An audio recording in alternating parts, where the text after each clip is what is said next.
Okay, well, thank you, Chris, for joining us for this community call of the light leaders. And we're all, I would say, pretty advanced in how much we've researched topics such as spirituality, health, nutrition, truth seeking. So the idea of this Q&A is also to go deeper. I think most of us are quite into a very healthy lifestyle, and yeah, I know you're one of the long term also, and you have a big YouTube channel, so it's cool to have your knowledge on this.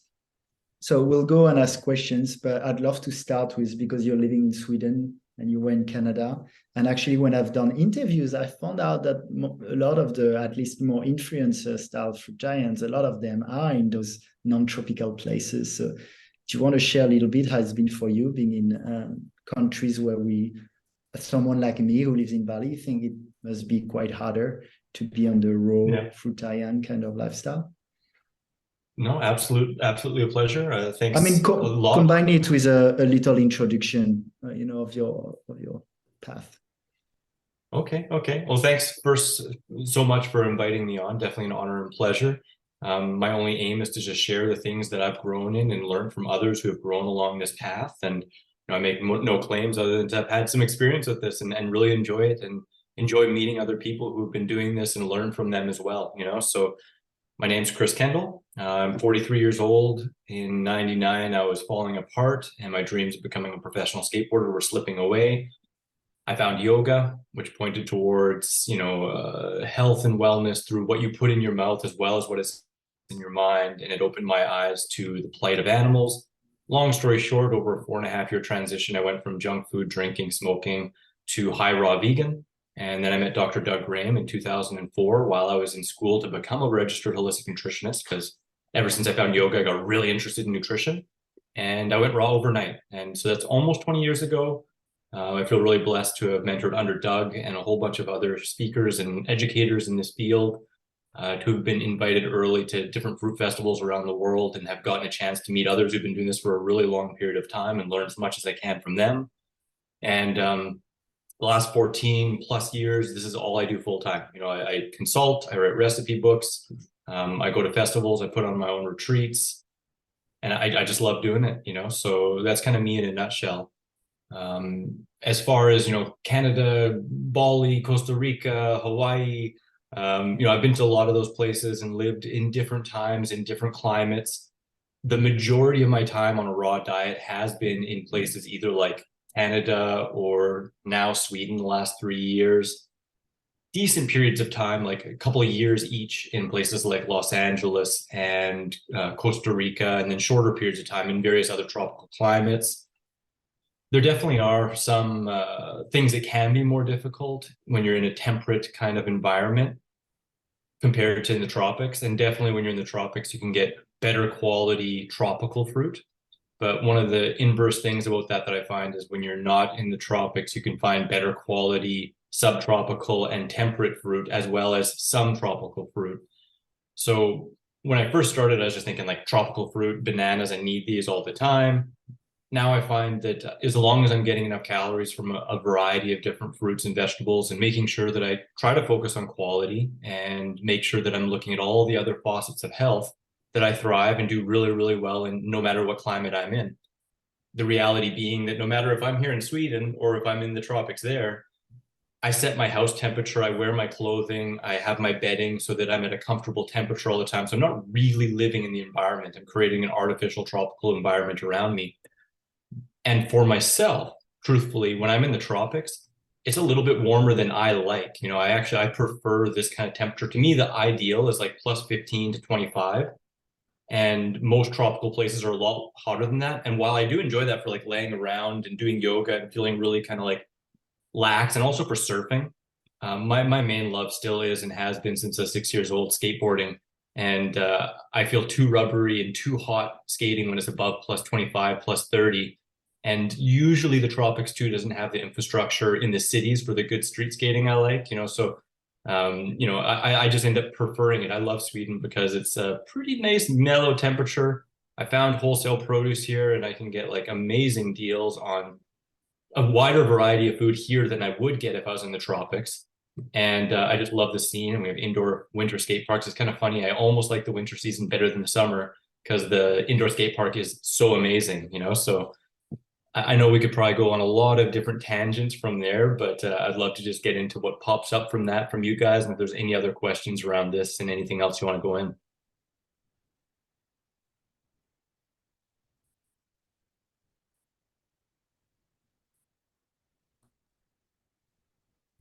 20 years, you said. It'll be 20 years this That's coming spring. that's a long way.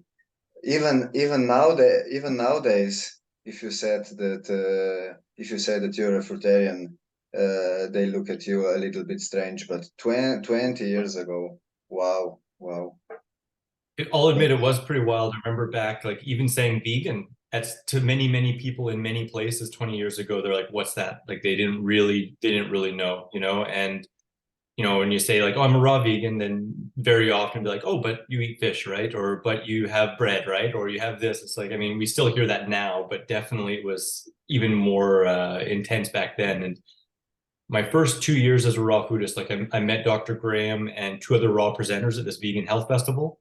But then I went 2 years without really meeting anyone else except for one other person that had also gone to that same festival. And you know, at that time, there really wasn't YouTube channels on raw food. I didn't see any raw food channels until really around the time I started.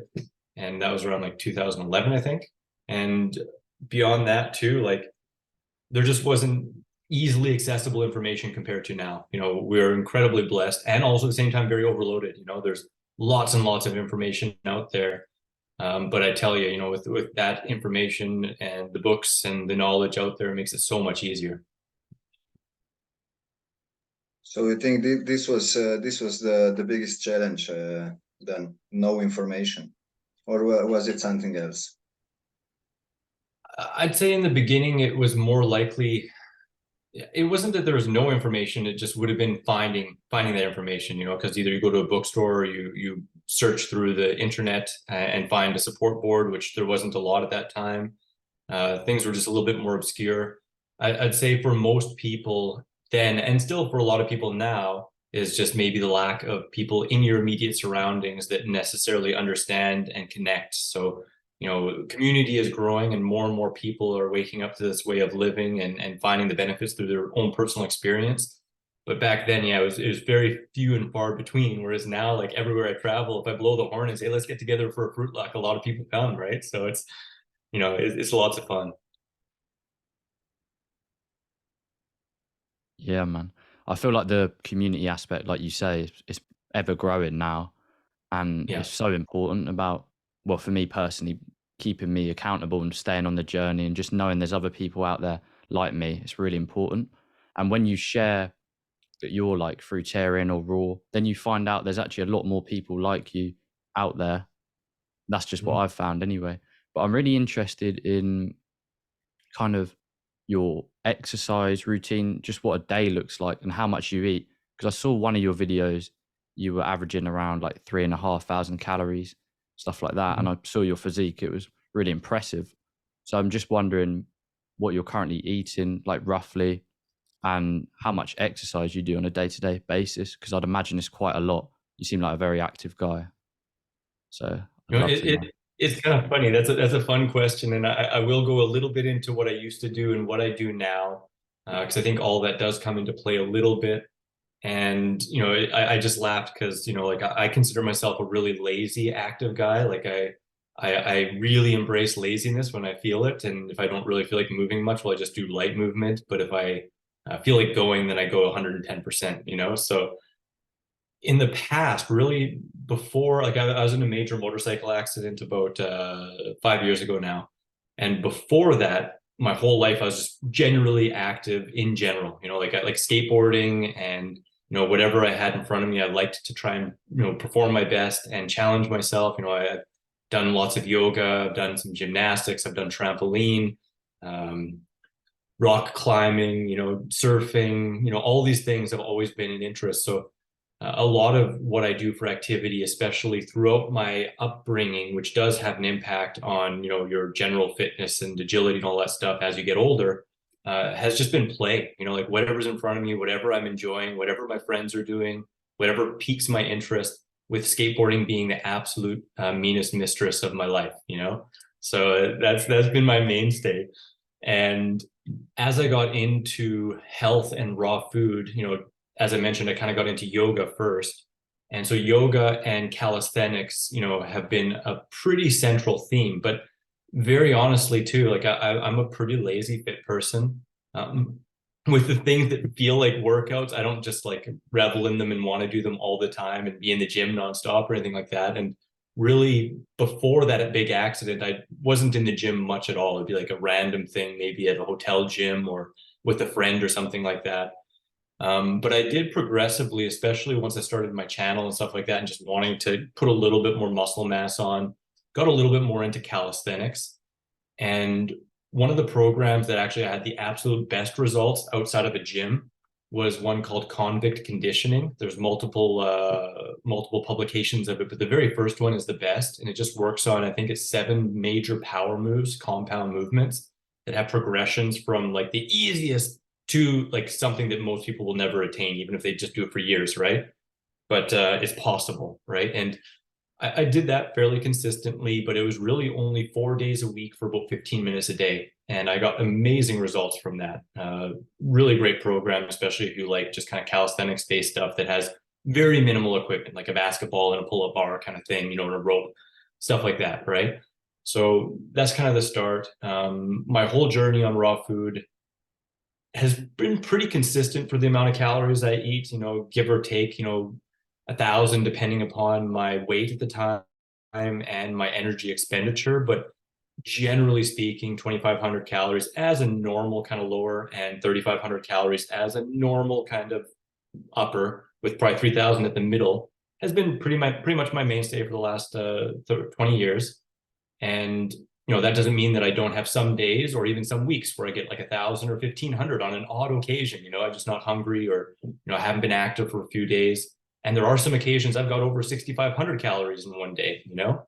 But again, just saying that my general is pretty much probably 2,750 to 3,000. These days, since that motorcycle accident, I found that I had muscular imbalances from the past, as well as just major traumas because of the accident.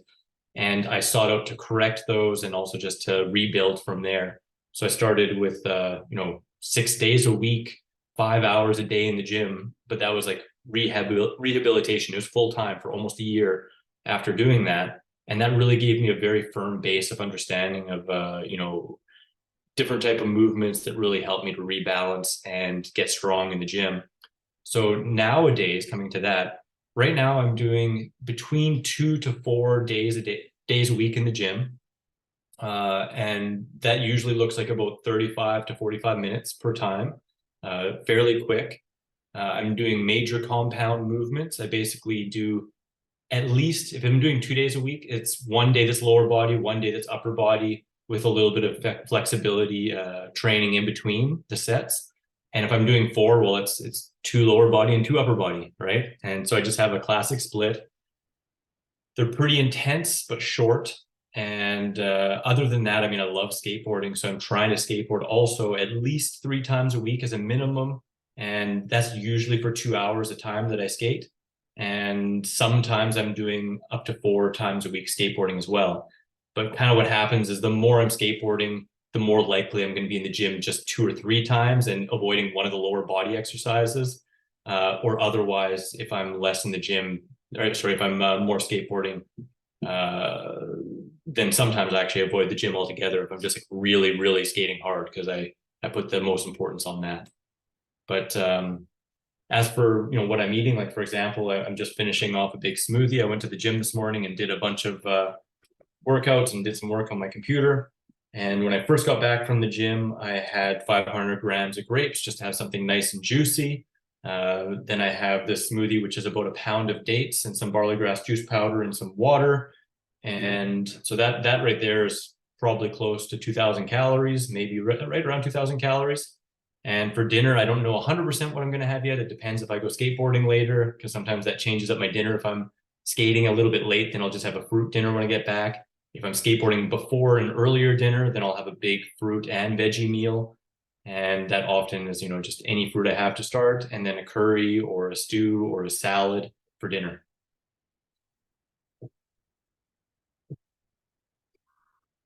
Yeah. Yeah. I think it's really important. Just one of the first things you touched on about finding something you enjoy and something you Yeah. love and doing that, because ultimately the food then fuels your passion. It's not just about food. And I've noticed myself, like my intake, my caloric needs, they vary drastically depending on the exercise, obviously, like it makes sense. But have you noticed in terms of like the quality of fruit, if you have maybe slightly poor quality fruit, have you noticed you need to eat more of it? It's like, how do you feel about the calorie model? Because obviously there's certain flaws. It's just a way of tracking roughly how much you eat. But have you found like your calorie intake varies drastically depending on the quality of the fruit? Because some people, Absolutely. sorry, just quickly, like some people living in the tropics, they might have like fresh, organic, ripe papaya, and they may not feel like they need to eat as much compared to like if we were to eat papaya in Europe. Absolutely. No, 110%. I've found that over and over, especially when let's say I live in Costa Rica for 3 months and then I come back to Canada and it's still winter and the food isn't quite as good. The difference there being, I find when I'm eating really peak quality, fresh picked tropical fruit, I'm much more likely to finish and be totally satiated, but still feel like I could eat more, like just a little, not like a lot.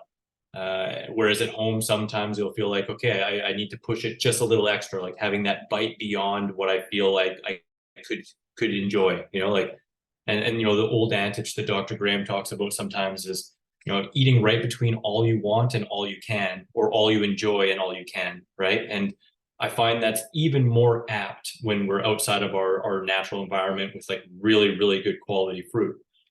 But I also think there is a couple other layers to this as well. Like if we're in a really, really nice, ideal environment and we're really enjoying it, we're comfortable, we're living a low stress lifestyle, well, that's going to lead us to requiring a little less as well. If we're in a place that's really cold, it's going to require more thermal energy and thus a little bit more calories. If we're not very happy, we're more likely to just eat more to numb ourselves a little bit. So I think it kind of goes into a bunch of those different categories, at least to some degree with each individual, and there's variables to consider. Yeah, there was one other thing I wanted to mention there. In the very beginning, you mentioned one other question there.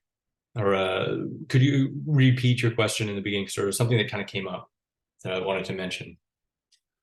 Yeah, sure. I've just got to remember it myself. I was just saying about finding exercise you love and just how my caloric intake how I've noticed it changes drastically depending on if I'm working out. Yeah, that's one other topic I wanted to mention too, is because like sometimes we might look at, say, Chronometer and think like, okay, well, banana 100 calories, but the reality is those are two just estimates, right? So a really, really good quality sweet banana might be 120 calories, and a crappy one that doesn't have much flavor and sweetness to it might be 80 calories, right? So understanding that those things aren't perfect either, and I do believe that the calorie model is the best we've got. But again, it's not absolutely perfect, and it doesn't completely account for each individual variety of food, how late it was picked, or how early, or how good the soil quality was, how good our digestion is, and even our mindset and our feelings when we're eating it. Because if we're eating it from a place of stress and like we got to eat this way, well, we're not going to be getting the same abundance we're going to get from it if we're coming from a place of, wow, I feel great and I enjoy this. Like I feel so blessed, coming from gratitude rather than stress. Yeah, I agree 100%. Sorry, Alex. Yeah, all good. I have a quick question because you mentioned like at dinner having something like a stew or a curry. So how strict are you with being raw? I would say I'm a strict raw foodist. The only thing that slips by my lips that's kind of questionable is either some spices, or on occasion I do frozen peas, which have been blanched. More often than not, though, I'll use some sprouts, like fresh sprouts and stuff like that. but that's really it. And when I say like a stew or a curry, they're all raw food stews and curries. They're just my favorite way. Like a lot of people like salads or green smoothies. Yeah, I enjoy those on time to time, but I much more prefer kind of a stew style main course dish. So what that could look like is the same kind of ingredients that are in salads, like let's say cucumbers and tomatoes and maybe mushrooms or something, chopped up into big bits. And then the dressing and the salad greens, maybe some other flavorings, are pulsed in together so that instead of a giant salad like this, it's all put into the sauce and condensed like this, poured over the chunky ingredients. And that way I find it's even more flavorful. I can get more greens in, and it takes about half the time to eat because I'm not just, like munching on a 2-pound salad like this. It's like all that pushed into the dressing.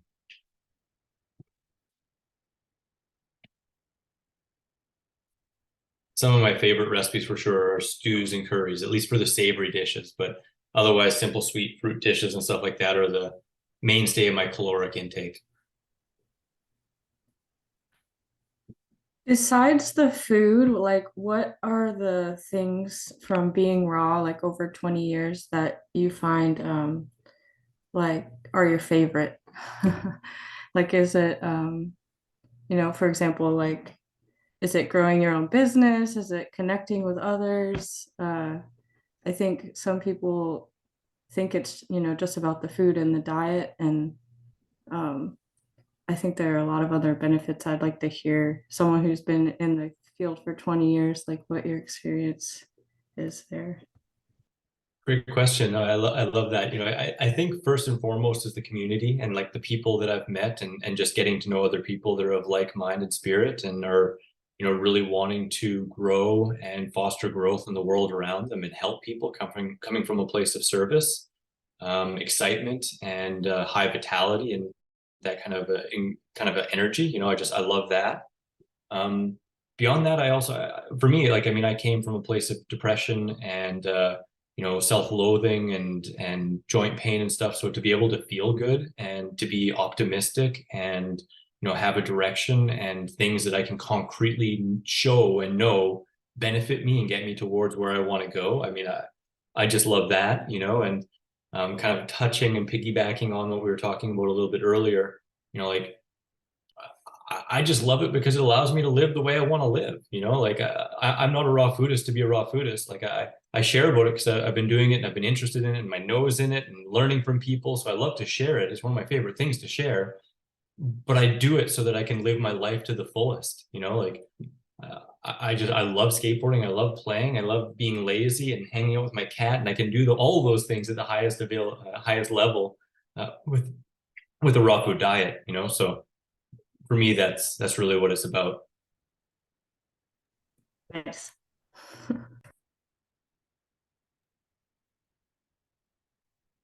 Hey, Chris. I have a question. How's it going, Brandon? Yeah. Good. How are you going? Doing pretty good. So I think if I remember this correctly, when we talked to Dr. Graham, he mentioned his wife wasn't a raw fruitarian or anything like that. And also Dr. Robert Morse says the same thing. And I'm also, I'm a raw fruitarian, and my girlfriend and my family, I have 3 kids. They eat whatever. And one thing they mention is that I never really get sick. And do you have the same, I guess, response from eating raw foods? Do you just feel vibrant and alive all the time? And do you tend to not get, I guess, the flus and the colds and things like that? Yeah, great question. The last time I remember specifically being sick was in 1996 in grade 11 over Christmas holidays. And that's kind of amazing because I guess technically I was sick. That was when I was like 16. Technically I got sick more than a few times between 16 and 19, but it wasn't colds or flus. It's from being hungover or something like that, right? So I don't know if that really fits in the mold of what we're talking about here. But from 19 on, so in 99, I read a book called Fit for Life. And one of the main precepts that it talked about was eating fruit first on an empty stomach and moving towards a high carbohydrate, fruit-based lifestyle with lots of steps in between and lots of other information. But I took that on like full on in 1999, and I haven't had like a sick day since then. So I guess technically before that again, but the closest I'd say that I have gotten to it is 1 year after chefing multiple retreats, doing my own retreat and overstressing about it. I felt pulled thin and, in my head kind of stressed, and I took a day off where I just fasted for the day. To me, that's the closest I've gotten to sick, but it was really due to stress and overdoing myself and not sleeping enough for a couple of weeks. Other than that, during the big CVID kind of thing, one night I woke up at about 4 a.m. with sweats and felt off and like pretty hot and headachy and a little bit sick to my stomach. I woke up feeling a little bit better, and by noon I was normal. I did do a couple of tests, and I showed positive then, but I showed negative the next, I think it was a couple of days later. And I'd say that was probably also the other time where I got the closest, and maybe I had that, I don't know, but otherwise I've never really had that. And as far as like always feeling vibrant and boisterous, I can't claim that every single moment, every day. So there's many different things that come into play with that. Like if you're sleeping enough, if you're stressing about things, if you're being active with some regularity, or if you're being more lazy than is possibly beneficial, which I've been guilty of sometimes, that can all lead to your overall vibrancy or lack thereof. So even though I've been consistent with this path with raw food, there are some other lifestyle factors that I haven't always been consistent about, and have found myself in a place where, okay, now it's time to really prioritize sleep for a while and to really prioritize my needs and not say yes to everything and take some time for myself and all that stuff. But I'll be honest, that's something that I put on a forefront of my focus for the last couple of years now. And I really prioritize sleep. And I really prioritize R&R and leisure time and not overworking and overstressing myself. So for the absolute most part, I just feel like I'm very stable at a state of high vibrancy, ready to do anything whenever I want. But also when I want to, I'm really ready to lay down and kick it back with a movie with some friends and my cat. So I hope that answers your question.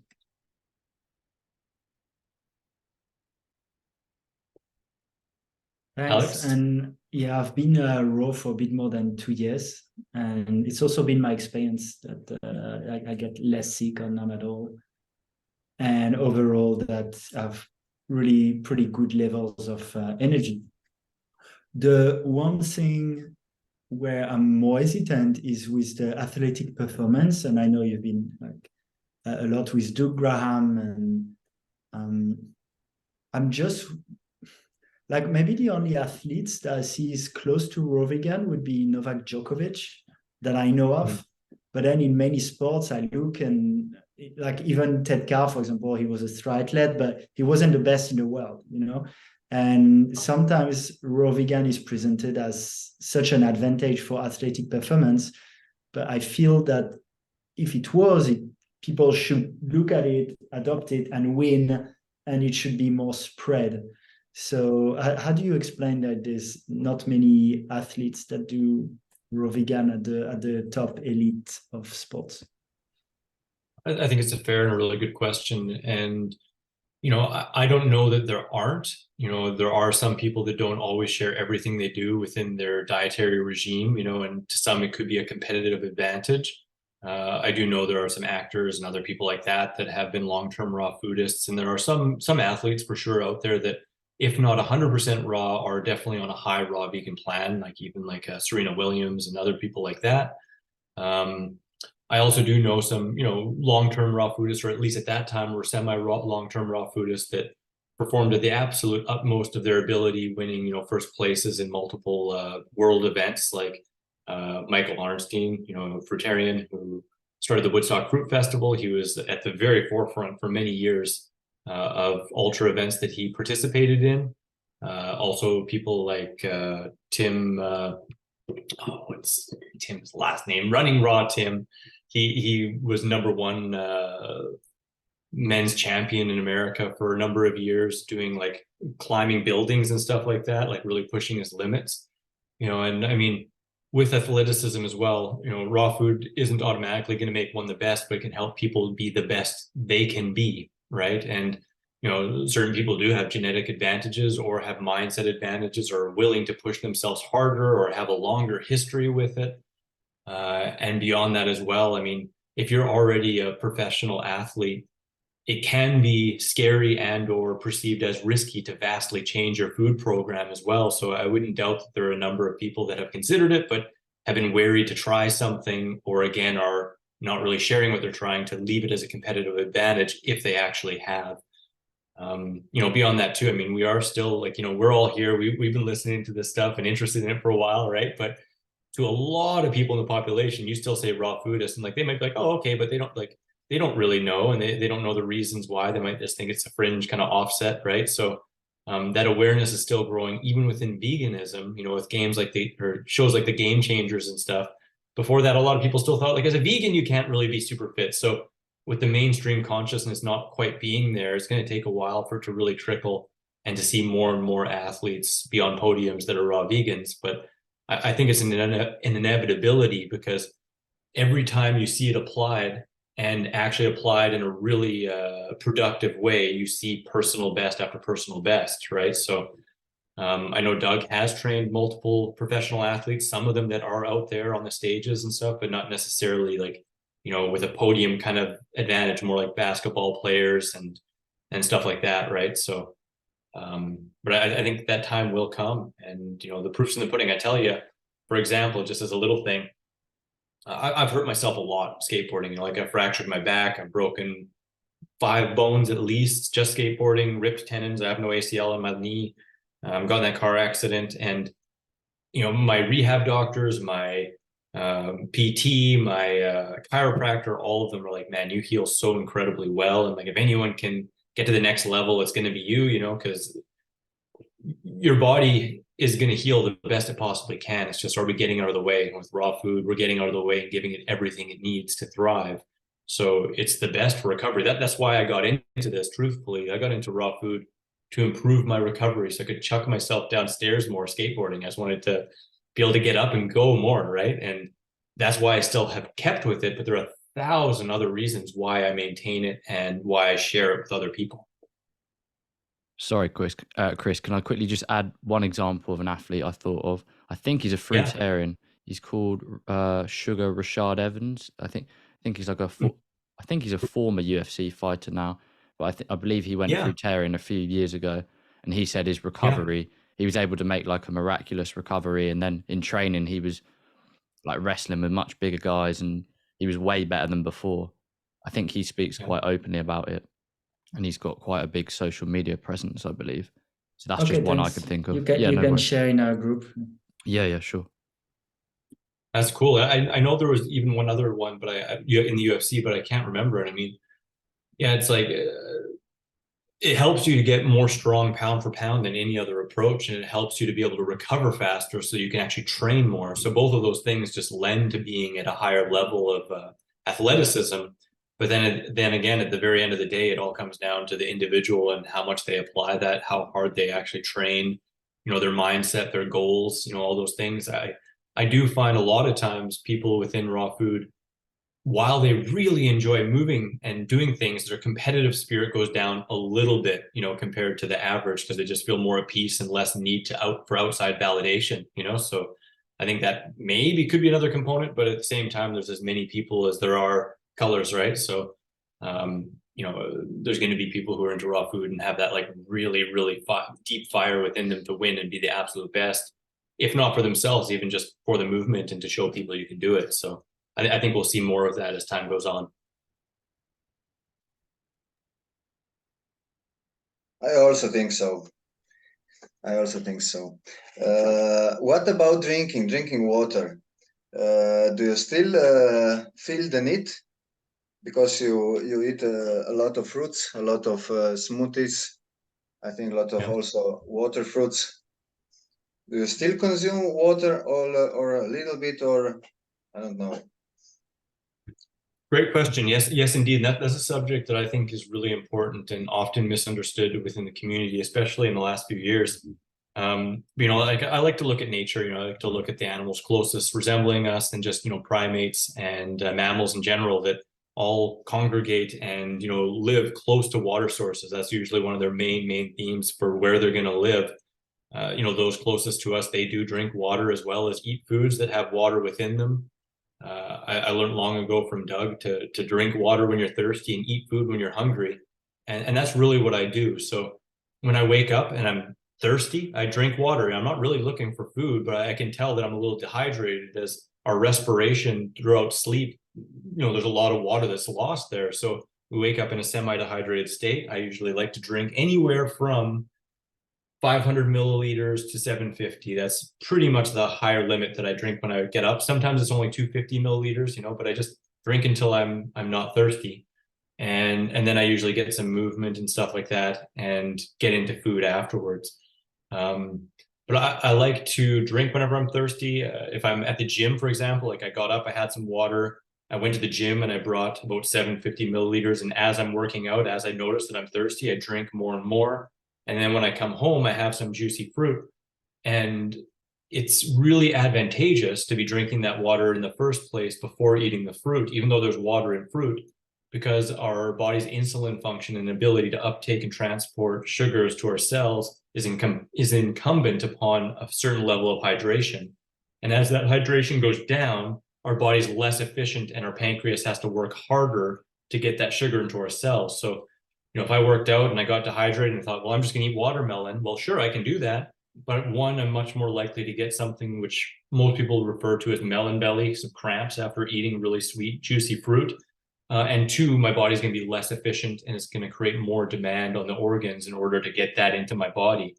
So I always like to drink water actually before I eat fruit if I'm thirsty. If I'm not, if I'm already hydrated, fine, I'll just eat the fruit. Otherwise, because I eat a lot of sweet fruit and not quite as much, at least lately, not quite as much non-sweet fruit, say cucumbers, tomatoes, even some citrus or stuff like that, that's a little less sweet. I tend to drink a bit more water. If I'm eating a lot more non-sweet fruit, like sometimes when I'm in the tropics, I'm eating meals of tomatoes. I love tomatoes. Or if I'm having lots of cucumbers, I'll drink a little less water. But what a lot of people don't consider is that sweet fruit, it actually requires a large amount of the water that's in the fruit for the body to metabolize it.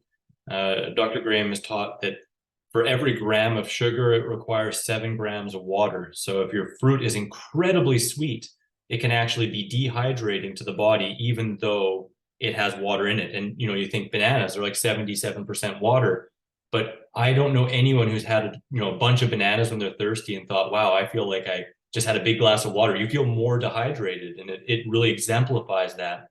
But when you're eating something like watermelon, it's going to be higher in water than the grams of sugar, unless it's an incredibly super sweet melon where you actually can be just basically maintaining your level of hydration while you're eating it.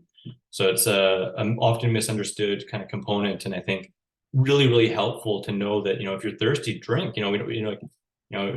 Green juices can be used for that as well, but there's definitely nothing wrong with water, especially if you're mindful of your sources and or utilizing some good filter techniques and stuff. I love distilled, I love reverse osmosis, I love quality spring water. And otherwise, I love getting my water from fruits and vegetables as well. But I don't think it's better to try to only get it from there, unless possibly you're getting an abundance of, say, fresh coconuts and you just love eating lots of cucumbers and tomatoes. Sure, you can do it, right? Like, I know people who haven't drank water for years, but to me, that's more from a mental construct than actual physiology and nature and what's necessarily optimal. Yeah, I think just quickly, I want to add that's really important for people with the water, because for me personally, I held this construct in my mind. I thought I don't need to drink water because I'm getting all my water from fruit. But I was thirsty, but I was telling myself I didn't need the water. So like you say, drink when you're thirsty, eat when you're hungry. And I've also noticed with certain fruits, especially bananas, they actually do dehydrate me. Like you say, they take more water. And it's something I think Lauren Lockman talks about I think if the fruit's like roughly below 80% water or something, it actually dehydrates you, like you say. So it's just playing it by ear. Like if you're thirsty after eating. Oh, that's another quick question I had. How close after eating would you recommend like consuming water? Because does it impact the digestion if you drink like too soon after eating? It's a good question too, because most food combining guides and say, drink water 15, 20 minutes before you eat and stuff like that. This pertains mostly to cooked foods and things that require a lot of enzymatic digestion. Whereas when we're talking about fruits, which virtually are pre-digested, it's not really as important. So if we're just talking about a fruit meal, sure, maybe it's ideal to get hydrated first for the physiology and the uptake of the sugars, and to have maximum stomach space so you can eat a big meal, right? But it's not going to really interrupt digestion much to sip on some water after. I wouldn't gulp water, like, eat a big meal and be like, whoops, and then gulp a liter. Yeah, you're probably not going to be the most comfortable or advantageous.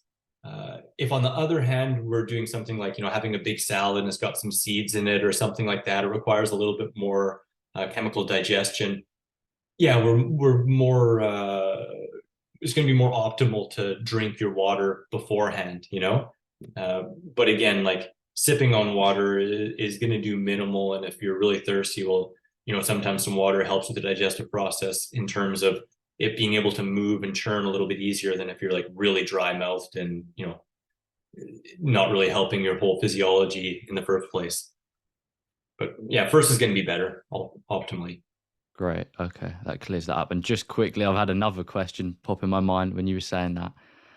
It was going to be about, see, some people say they struggle to eat big meals. Is that because they're not hydrating prior to eating? So like you're saying, they're not having optimal digestion because they're not hydrating with water prior. Is that why people struggle to eat? There's Like going to be large multiple reasons why someone could struggle with eating large meals, and it also depends on when we're talking about large meals, if this is just meals of fruit or if this is meals like savory meals, because if someone just has a hard time eating large meals of sweet fruit, well, that's going to be a little different than if they have a hard time eating similar volumes of salad and cucumbers and stuff like that. When it's mostly just fruit, well, yeah, then hydration as well as insulin function and or the fat content of the diet is going to come into play. Invariably, when I talk to people who have a hard time eating more than 1 or 2 bananas, they also are eating a really high fat diet, which impacts insulin function. So, reducing it down to 15 or 10% or lower for a period of time helps clear that up in pretty rapid succession. Otherwise, if people are just having a hard time eating larger volumes in general, it may be because they're used to eating lower volumes in general, right?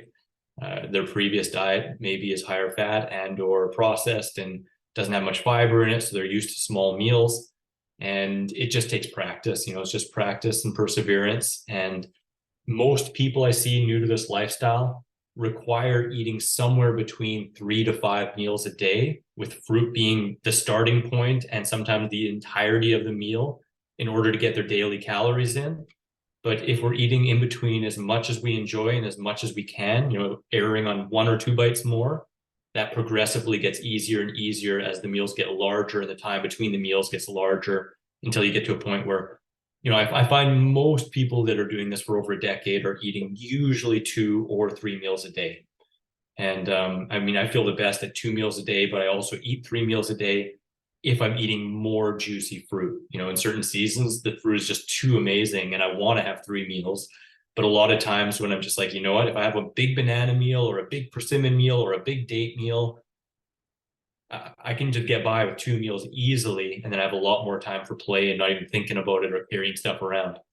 Yeah. I guess like you say, it depends on your lifestyle. Like if you don't want to be in the kitchen or prepping, chopping fruit 4 or 5 times a day, then maybe like you say, the 2-3 meals might be better for you. But yeah, exactly. I think I've realized just how much I love fruit, and I used to restrict myself into maybe like a 4-hour eating window, things like that, just to detox or cleanse. But now I've actually realized I really enjoy eating fruits and things like that. So why deprive myself? But yeah. Absolutely, brother. I'd say the same. It's like this lifestyle is one of abundance, and we're creating such a low digestive load that to me, the concept of like restricting the eating window, those things really apply more to people eating complex stuff that is really hard on their system and they need to recover from. We don't need to recover from our meals. So, coming back to the simplicity of, drinking when thirsty and eating when hungry, like these really sleep when tired, right? These little simple things, it produces profound benefits and effects. For sure. Thank you. Pleasure. Hey, Chris, last week we had someone with whom we discussed breatharianism, urine therapy, and things that go like more further. So I find in the raw vegan, let's say, movement, you have people like Doug Graham who are like, okay, we found what's optimal and kind of stay there and do well. I feel like it's your path too. And then you have people who feel it's an evolution from more density to less density. And then after the raw vegan, there's the liquid ion, and then maybe drinking your urine, and towards interest in breatharianism too. So I'm interested if you just have some interest in that or experience, and if you want to share something on that topic. For sure. No, for sure. It's been an interest of mine for a long, long period of time. Something I didn't mention actually before I even got into yoga is really into kind of a spiritual bend, reading stuff like Carlos Castaneda stuff and Celestine prophecies, all that kind of stuff, and really kind of spiritually focused. And when I got into raw food, that was extra heightened, and I read a lot of different things, and followed with some people that were into breatharianism and stuff like that, yogis and stuff, autobiography of a yogi, going into all that fun stuff. And at the same time, trying to talk to as many people as I can within the movement who have long-term experience, not only for themselves, but also coaching and getting to know a lot of different people throughout the years who have tried all these different kinds of things, and, what their experiences are as well, so my focus really nowadays is on what I've seen work the most consistently for the most number of people long-term, especially without vast changes and reworking of programs or the requirement of supplements or outside sources and stuff like that, So with that, I mean, I haven't found any approach that works better or has any advantages over a basic 80-10-10 approach, just, saying as, fruits predominating calorie sources, abundant in fruit, veggies, and or greens, as much as you could possibly desire, and some or a small amount, or for some periods of time, little to no fat. I don't really see vast improvements on that. As far as breatharians and stuff like that, I won't come here to say that I think it's impossible. I think it's more on the lines of improbable, especially in the scenarios of, overly promoting and making lots of money off of it. Throughout my 20 years in this field, I've definitely seen various people pop up and disappear and pop up and disappear, or new ones pop up for very short periods of time, promoting these kinds of things, making names for themselves, and then later being shown as it not being accurate or not being true. And there are many, many cases of that. In my consulting practice, I've definitely connected with and tried to help, and some help, people who have taken those things way too far and have damaged themselves and had really poor digestion, really underweight, losing hair, and eventually a lot of people too leaving the raw food movement because of it. And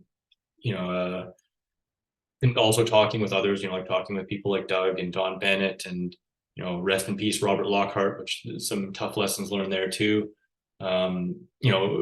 Finding very similar stories, and just meeting people throughout the world too, who have gone through different phases within the raw food journey, in order to come to a place of balance, and a lot of who have fallen off of balance from, one could say, trying to ascend too fast. I personally believe, that we are here in a physical realm with the purpose of enjoying physicality and all aspects of life and embracing it, with also the knowledge that we are divine spirit that is unquenchable and, always striving for more experience. But at the end of the day, I feel like we have infinite time to experience the infinite, and a finite time to experience the physicality in this body, right? So like I love to take the balance between all of it, but I'm not in a rush to experience the qualities of spirit, which, you know, are non-physical and don't require any sustenance or activity or anything at all like that. You know, so I embrace the abundance. I enjoy it as much as I can. I like to streamline it. I like to promote it because, again, I've seen too many people struggle and make things a lot harder on themselves. Trying to go to spirit, what I would say, is too early. If that makes sense.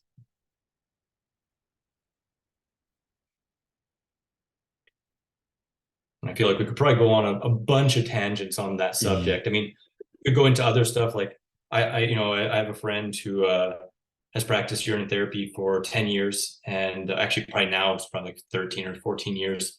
Does it every single day. I read multiple books that he shared with me on the subject. I tried it myself. I just couldn't really vibe with it as a practice myself. I don't see it as like a prerequisite or anything like that for any extra benefits. I've never noticed any extra benefits while I tried it or with the people I've seen try it personally. For me, it's like the body has so many redundancies to be able to recycle, to be able to utilize stuff from our environment and from foods, all the nutrients and stuff like that. To me, it doesn't seem natural for the body to be eliminating things that are really necessary for the body. It just seems to me much more so that we're eliminating and getting rid of what the body doesn't require. So like, I'm not drawn to urine therapy as one thing that you mentioned. I'm not really drawn to trying to eat lighter and lighter and lighter, because many people that I've seen and coached who have done that end up having a harder time coming back to normal foods. Well, I don't even like to say that, normal foods, right? Because you get that from most people in most diets, like, oh, you're eating fruits and vegetables, but why don't you eat normal foods? But we'll just say mainstream, exactly. So we'll just say fruits and vegetables are normal foods. But I've seen a lot of people try to lighten up their digestion. It's almost like chasing the dragon is what I find. It's like, whether you're fasting or juice fasting, you feel so much connection. You feel so much connection to self, to spirit, like things become so clear and you feel amazing that you just want that all the time. And then all of a sudden, when you come back to normal foods, it's like, wow, this is like a heavier physical reality and I'm not quite as connected. And it leads people back and forth like a yo-yo. But what I've often found with that, when that's like a really heavy focus, is then when they do come back to whole foods, they're like, this is too heavy and their digestion isn't as strong, or maybe they can't digest fat very well anymore. And it can be problematic, especially if their perspective or their goals change in life and all of a sudden they're not quite as happy and content in that light mode of just juice and other stuff like that, right? So I think that everything comes in cycles. All these things can have an amazing part of our journey and our evolution. But I think, at least for me, I'm not trying to go in a direction of less, lighter. I'm very happy with abundance and living an abundant life in physicality and striving for my goals in this physical world, while at the same time trying to foster spiritual evolution and compassion and love for everyone throughout all my actions and all the other stuff I teach. That resonates a lot, because I feel like certain people in this community are in search of the ultimate, so to speak, like this ultimate state of being, but I don't know if they really know what they're seeking. And maybe when they reach that state, they'll realize that, like you say, we're here to enjoy the physical body. Because I think there's a lot of everything in life requires sacrifice. So if you're in search of the ultimate, you're going to be sacrificing certain things in the physical realm. Yeah. So I just think, like you say, we're here to, for me personally, I believe we're here to enjoy our bodies and thrive in the physical realm. And the diet and lifestyle is just a tool. There's no reason why we can't obtain these states of enlightenment without having to become a breatharian or something like that.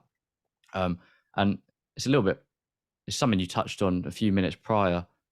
I was just going to ask about hydration, because recently, in the night, I wake up maybe 2-3 times needing to urinate, and I stop eating at maybe 5-6 p.m.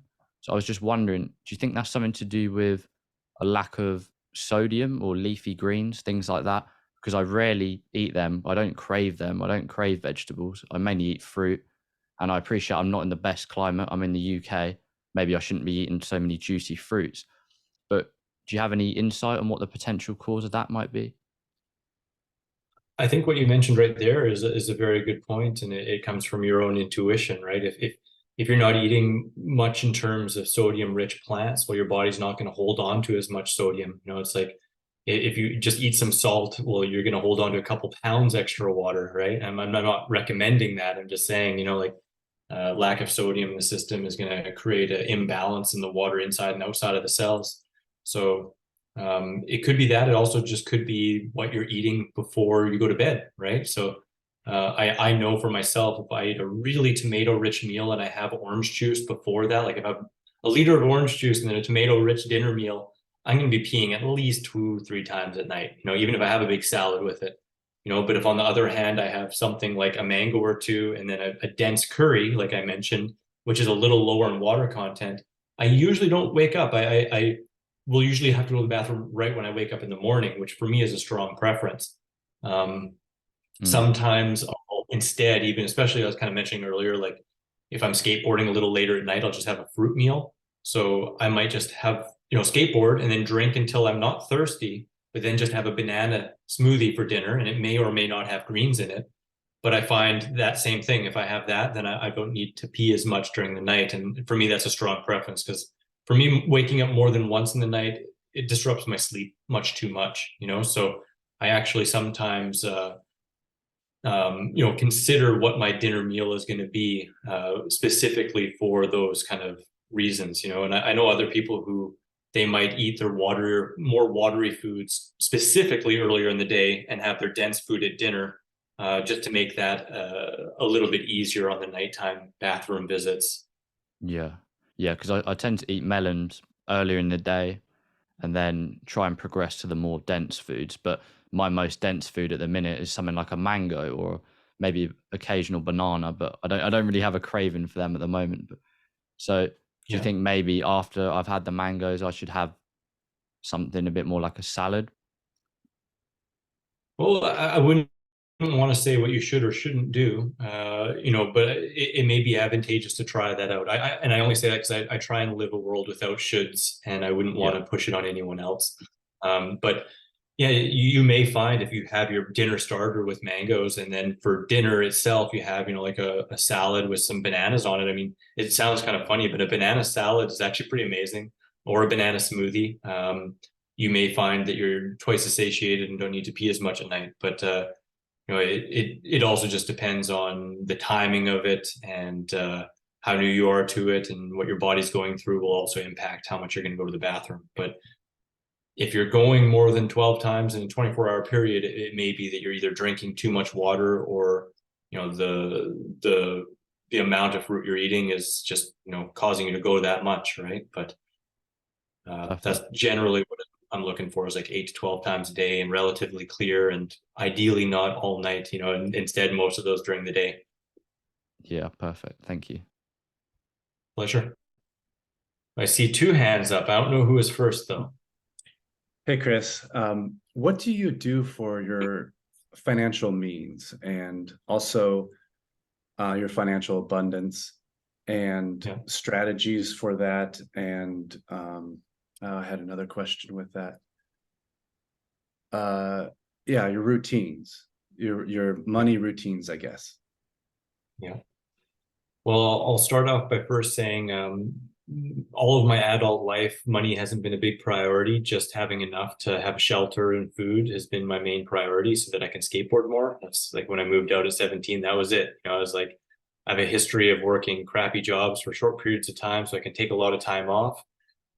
But when I got into this, you know, like the last job that I worked, like job was doing construction on apartment buildings in -40 weather. And as well as a raw foodist, I've done a lot of outdoor jobs as a raw foodist, even some like, you know, in the Arctic and stuff like that, where it was like -40, -45, long days in the winter.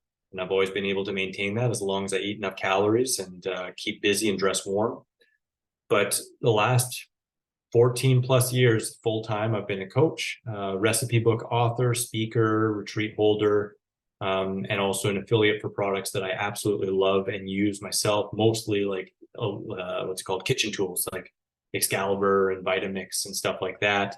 But also things like Zero Shoes, because I found minimalist and barefoot walking to be really beneficial for my health. So I've been an affiliate for them for over a decade. And more recently, barley grass powders, because I personally found in my experience benefits from it. But that's really mostly it for my income streams. It's like affiliate products, ebooks, coaching, retreats, bundles, which I'm a part of. And that's been it for the last 14 plus years. I'll admit I'm not a business coach. I have taken business coaching. I know business coaches, but I'm still at the point where like money is a very low motivating force in my life. As long as I'm living my purpose, as long as I'm having free time to skateboard and I don't feel stressed about money, then I'm happy. My first price, 5 years living this lifestyle as a coach, I made less than, the first couple of years I made less than like $2,000 a year. And it took over 5 years to break $5,000 in a year. And I've been really used in most of my adult life to living on less than $7,000 to $10,000 a year. I make more than that now. And I know I could make more, but I don't stress about it. And to me, continuing with financial success is just all about touching base with what you're passionate about and being a creative force, bringing it to life and helping people, and as long as you focus on that, there's always going to be abundance. So I don't make as much as a lot of people, but I feel incredibly abundant because I live a semi-retired life. I promote the things I absolutely love. I help people, and I work when I want and don't when I don't, so I don't know if that answers all your questions. I'm happy to go into anything else around that if you want.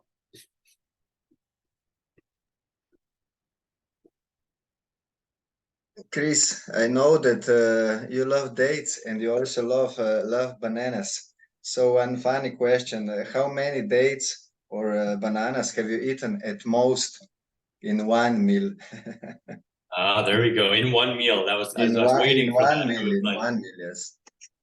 Yeah. So for example, right here, this smoothie was, geez Louise, 460 grams or 1 pound of dates, pitted. And that's like about 1,600 plus calories. And that's what I normally make when I'm having a date-based smoothie. For me, I'm almost 6'2", or like I don't know what that is in centimeters, 167 or something, 170, I don't know. But I'm like over 6 feet tall. I'm about 180 pounds right now, maybe 185. And, for me, like 3,000 calories really fits my daily needs. And, this getting in 1/2 of my calories in one meal, or a little bit more than 1/2 of my calories in one meal, it makes life, twice as easy, Bananas, when I eat bananas, I usually fill this up. So this was actually just over 1 liter. All right, geez, you can't even see it, but it was about just over half the blender. And I find that to be like a really condensed high calorie meal that, I can eat more. So sometimes I'll eat a 1.5 pounds of dates, even if I'm really thirsty, and it's like 1.75 to 2 liters, whether it was beer back in the day or whether it's fruit smoothies, I've never found 2 liters to be hard to consume. So I, when I'm drinking a banana smoothie, it's usually about 2 liters and about 18 bananas. And that, for me, that's really normal. For me, less than 12 bananas feels like a snack, like an actual snack where I'm like, did I just finish that? But it took me over a decade to get to the point where 12 bananas felt like a snack. Before that, I remember in the first few years, an 8 banana smoothie felt like a lot, but now I could just be like, if they're ripe and good, right? So yeah, that's my averages. Smoothies in general, about 2 liters, but if it's extra dense, it'll be a little bit less. And if I eat like a orange juice, or actually not usually orange juice, but say a melon smoothie, I can drink 2.5 liters if I want. But more often than not, I just kind of cap it around 2 liters because it's the easiest and it fits in my blender. And then I eat a little bit more calorically dense for the next meal and meet my needs.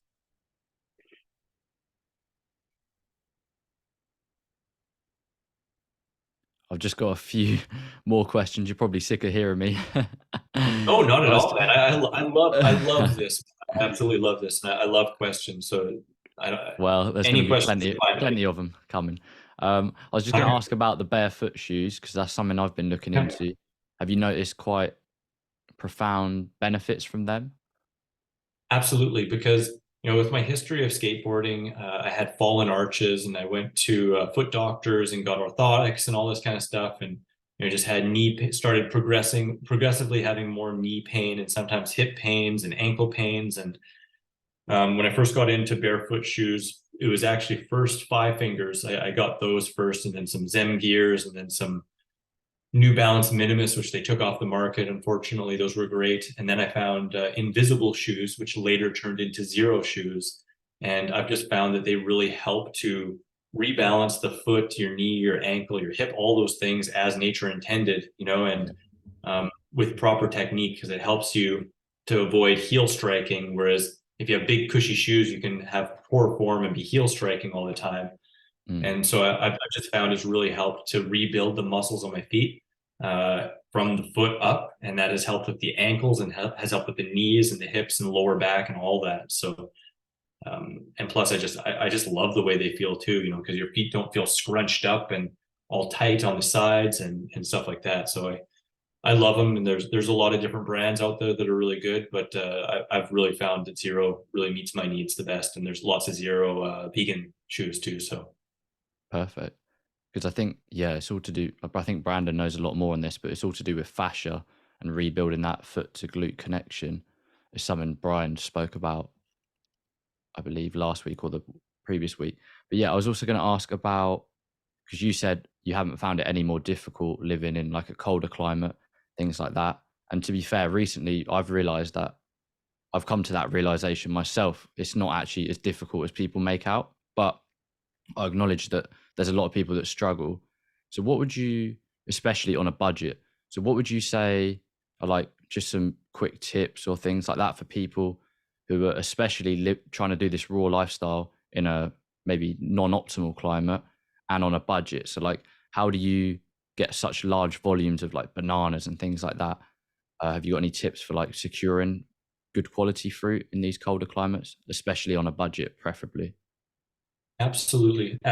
And before I go into that, I'm going to hit on one thing that I think is of paramount importance, especially in this kind of situation, that I think is a prevailing kind of factor that hits people kind of hard. When you're in a tropical, beautiful environment, or what one would consider like our ideal environment, it's pretty easy just to be happy with our surroundings, and to like feel very free and able to do what we want, like be outside and jumping and like, sun tanning and, playing in the water, whatever it might be.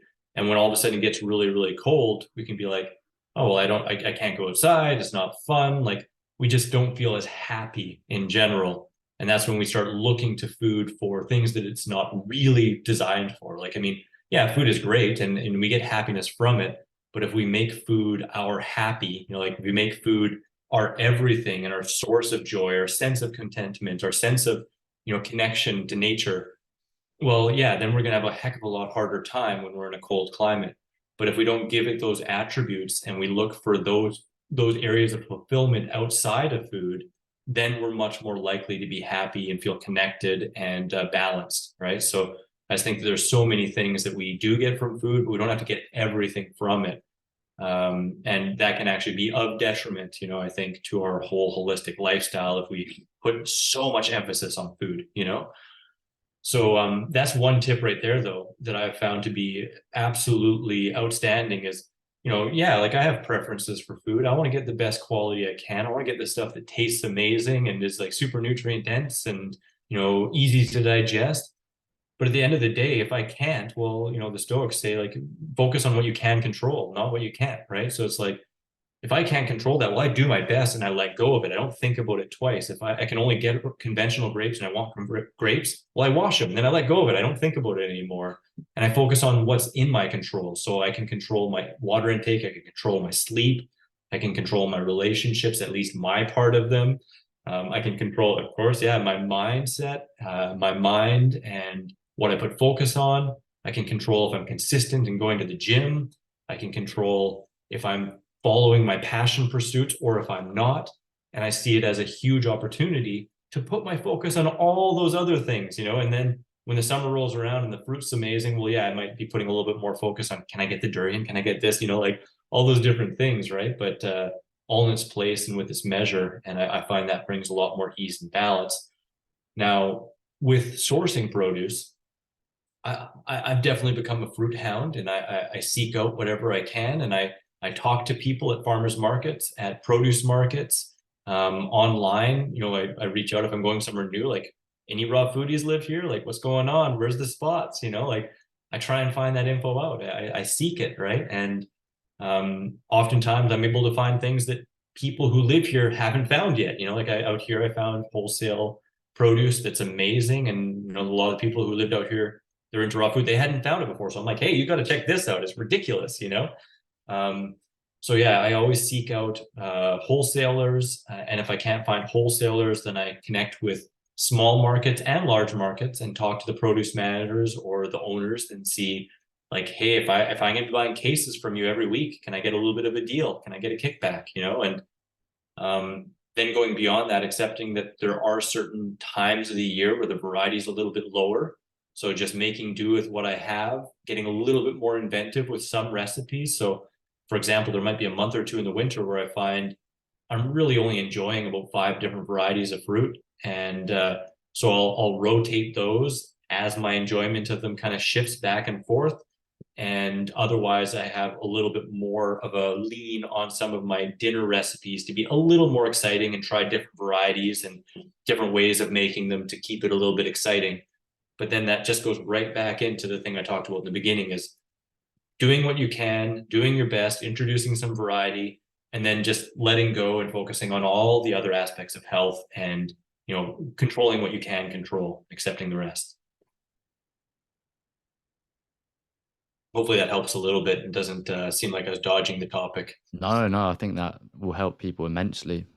Definitely. I love that, like, just focusing on what you can control. It's a great mindset shift, because that victim mindset and mentality, it doesn't do you any favors. I've noticed that myself. If I'm ever like complaining, oh, I can't get this fruit, or oh, it's cold, it doesn't serve you. Like you say, focus on other areas of your life and what else you can focus on. Yeah. You know, where, yeah. I remember one time in my journey, the first time I was really traveling on a raw food diet, I had in my head that I needed bananas, and I needed ripe bananas. So I was traveling and we're going to the grocery store and I couldn't find any ripe bananas. And I was like pulling my hair out, freaking out, like, what am I going to do? I'm starving. And I mean, I'm walking by 8 other fruits that could have been perfectly suitable, but I had my mind fixated just on this, and I created so much suffering. And when I came to a place of instead, like, any 1 or 2 meals here or there makes almost insignificant difference, you know? Just eat and forget about it, and there will be better things. You know, I find it funny sometimes because, you know, we get into raw food and for some reason we think that every meal has to be like the absolute best that's ever been. But anyone on any diet, they have some just standard meals that they just eat for sustenance. You know, it's like we can become really hyper focused on food. And don't get me wrong, I love food, and I look for quality and I want to enjoy every single bite.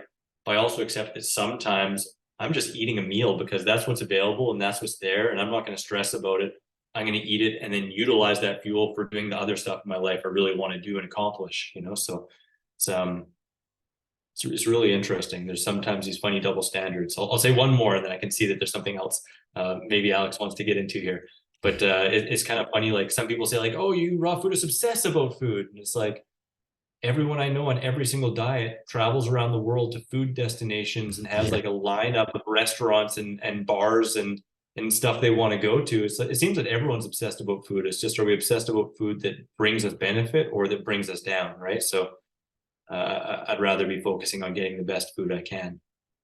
For sure.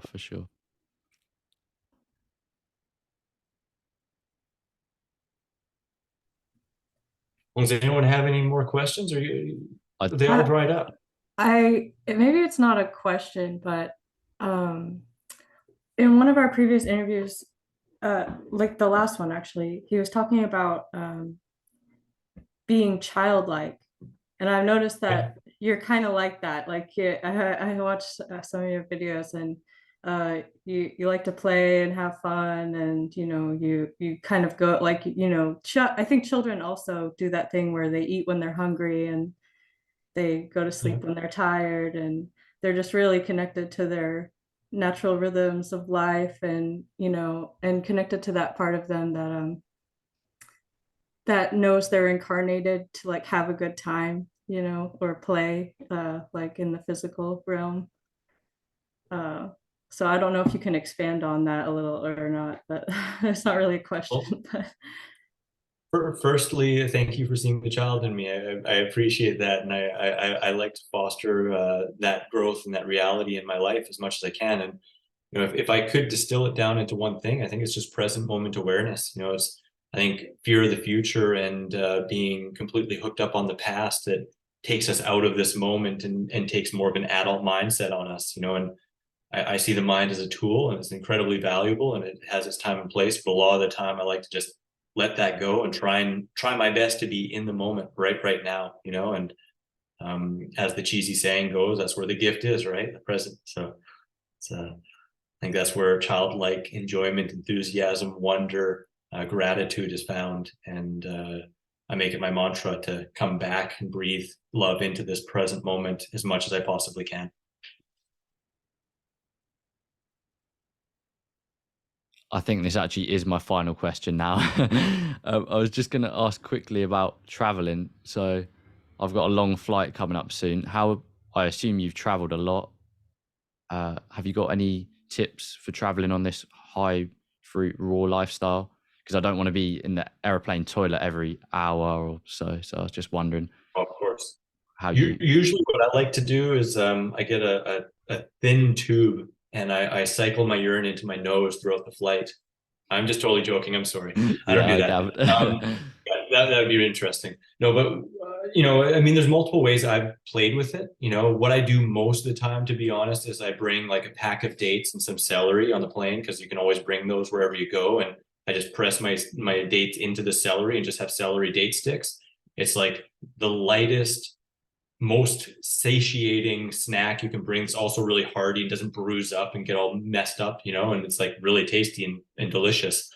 So I'll most often do that. Just basically bring like one big stalk of celery and like a pound of dates. And that's good for an entire meal, good for like 6 hours or 2 meals, and break it up. Other times what I do, like, I mean, recently I put a whole bunch of grapes in a water bottle, and I filled it up with water. Then when I got to the airport, I drank the water, because you can't bring the liquid on, but you can bring the grapes on. So then I just have the grapes to snack on. Other times I just bring, a water bottle that is a travel water bottle, filter bottle, and just drink water while I'm traveling. It depends on how long it is and what I'm feeling in the moment and what's going on. I mean, other times I pre-peel bananas and put them in a plastic bag, and then just tie up the bag and squish it into pudding and bite the corner off and squish it in my mouth. Sometimes I rely on the juice bars that are at airports, but that's a little bit more expensive, so it kind of depends on the situation and what I'm feeling. If I'm looking for more kind of sustenance, then I'm usually going the dates or bananas. But if I'm feeling like, hey, this is a great opportunity to lighten my load and just like give my digestive system a break, then sometimes I just bring water, or again, just drink juices at the airport in between stops and stuff like that. And both of them, or all three of those approaches, work really well in different circumstances for me. Yeah, great. That's true. Like, there's different tools, because I was thinking of maybe just water fasting, but then, like you say, there's some great other options there. So thank you. Absolutely. I think and you never know. You might be heading up to the airport thinking like, oh, water fasting seems the best, and then all of a sudden you're halfway through your flight and you're like, oh, this isn't what I was thinking it was. Like. But each of them have their own opportunities for growth too. So it's I think all of it's fun. Mm-hmm. Right, I think I've talked your ears off now.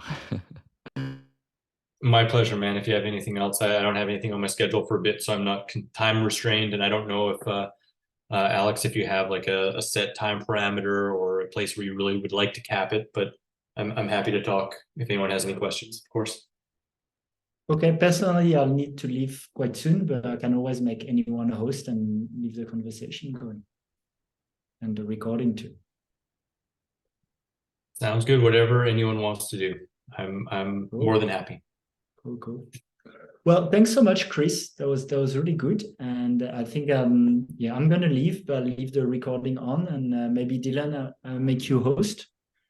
And I'll catch the end because yeah, it's been really nice. And Chris, I love your very balanced approach. It's been super insightful. I'm very grateful you came on the show. Such a pleasure, brother. Thanks for inviting me on. Absolutely. And I tell you, Chris, I'm still coming on that Liquid Black video, just so you know. It's still coming. and Chris, I have to take off too, and I very much enjoyed listening to you. You're very balanced. I love that. Very chill.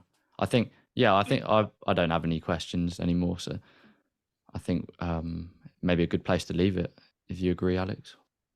Cool, and we can always I do also another agree, one. but it was amazing. Yeah, good job. Thanks, Chris. Thanks.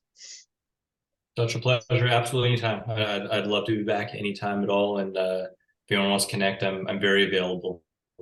I've been told once or twice that I'm not approachable. I hope that's not true. So reach out anytime. I'd love to connect. So It's been very smooth. So thank you. Yeah. Awesome. Well, have an awesome day, guys. Thanks again for having me on. Really appreciate it. Man. Thank you, Chris. Thank Much you. love, Chris. Thanks, Much everyone. love, everyone. I'll leave now.